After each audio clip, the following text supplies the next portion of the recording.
ఉపరితల ఆవర్తన ప్రభావంతో నేడు దక్షిణ అండమాన్ సముద్రంలో అల్పపీడనం ఏర్పడే అవకాశం విపత్తుల నిర్వహణ సంస్థ తెలిపింది.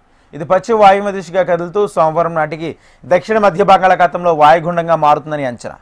అదే దిశలో ప్రయాణిస్తే బుధవారం నాటికి నైరుతి బంగాళాఖాతంలో తుఫానుగా బలపడే అవకాశం ఉంది.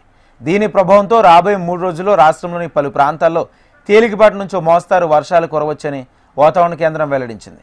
నేడు ప్రకాశం, నెల్లూరు, కడప, అన్నమయ్య, చిత్తూరు, తిరుపతి జిల్లాలో అక్కడక్కడ తేలికపాటి నుంచి మోస్తారు వర్షాలు కురిసే అవకాశం ఉందని రాష్ట్ర విపత్తుల నిర్వహణ సంస్థ తెలిపింది. అల్పపీడనం ఏర్పడిన నేపథ్యంలో బంగాళాఖాతం నుంచి తేమగాలులు వీస్తున్నాయి. వీటి ప్రభావంతో రాష్ట్రంలో చలి తీవ్రత తగ్గింది. అల్లూరు జిల్లాలో 13 డిగ్రీలకు పైగా నమోదైంది. తుఫాను తీవ్రత తగ్గే వరకు చలి తీవ్రత పెద్దగా ఉండకపోవచ్చని నిపుణులు చెప్తున్నారు.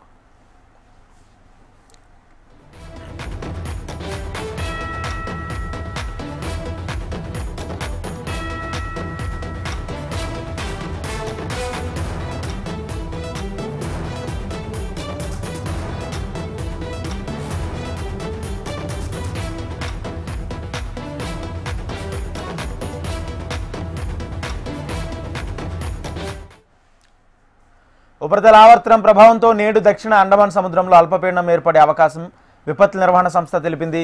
ఇది పశ్చిమ వాయువ్య దిశగా కదులుతూ సోమవారం నాటికి దక్షిణ మధ్య బంగాళాఖాతంలో వాయుగుండంగా మారనుందని అంచనా. అదే దిశలో ప్రయాణిస్తూ బుధవారం నాటికి నైరుతి బంగాళాఖాతంలో తుఫానుగా బలపడే అవకాశం ఉంది. దీని ప్రభావంతో రాబోయే 3 రోజుల్లో రాష్ట్రంలోని పలు ప్రాంతాల్లో తేలికపాటి నుంచి మోస్తారు వర్షాలు కురవచ్చని వాతావరణ కేంద్రం వెల్లడించింది.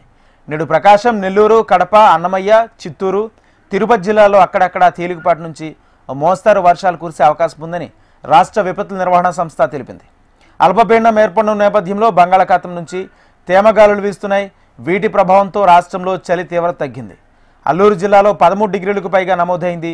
తుఫాను తీవ్రత తగ్గే వరకు చలి తీవ్రత పెద్దగా ఉండకపోవచ్చని నిపుణులు చెబుతున్నారు.